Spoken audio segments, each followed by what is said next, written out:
গাইবান্ধার গোবিন্দগঞ্জ মহাসড়ক দাপিয়ে বেড়াচ্ছে ব্যাটারি চালিত three wheeler, autorickshaw, easy bike, CNG ও নসিমন। ফলে আঞ্চলিক সড়ক ও মহাসড়কে দুর্ঘটনা ও মৃত্যুর হার বেড়েছে উদ্বেগজনক হারে। এসব তিন চাকার যানবাহনের বেশিরভাগই চলাচল করে সড়কের উল্টো পথে। যত্রতত্র সড়ক দখল করে দাঁড়িয়ে থাকে এসব যানবাহন। মহাসড়ক দাপিয়ে বেরোনো এসব নিষিদ্ধ যানবাহন বন্ধে হাইওয়ে পুলিশের নেই কোনো কার্যকরী উদ্যোগ। এসব তিন চাকার যানবাহনের চালকদের অধিকাংশই অপ্রাপ্তবয়স্ক ও অদক্ষ।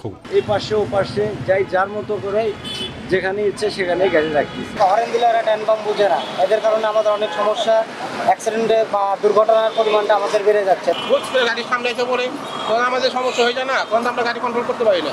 স্থানীয় জনসাধারণ বলেন, হাইওয়ে পুলিশের তদারকির অভাবে মহাসড়কে থ্রি হুইলার বন্ধের সিদ্ধান্ত কার্যকর করা যাচ্ছে না। হাইওয়েতে রাস্তার যে আছে পুলিশের যে কাজ আছে, কোনোদিন তাদেরকে দেখলাম না যে আপনার রাস্তার উপর কেন আপনারা গাড়ি রাখছেন বা এগুলো রাখা যাবে না।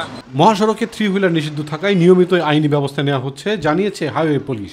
থ্রি হুইলারগুলো তারা রুটে ফিডার রুটে চলবে, তারা হাইওয়েতে কোনোভাবে আসবে না। যখনই হাইওয়ে উঠবে তখন এটা অবৈধ, তখনই তার বিরুদ্ধে আমরা মামলা নিয়ে থাকি। দেশে 40 লাখেরও বেশি থ্রি হুইলার রয়েছে। দুর্ঘটনা রোধে মহাসড়কে থ্রি হুইলার নিয়ন্ত্রণে আরও কার্যকর ভূমিকা রাখবে সরকার, এমনটাই প্রত্যাশা স্থানীয়দের।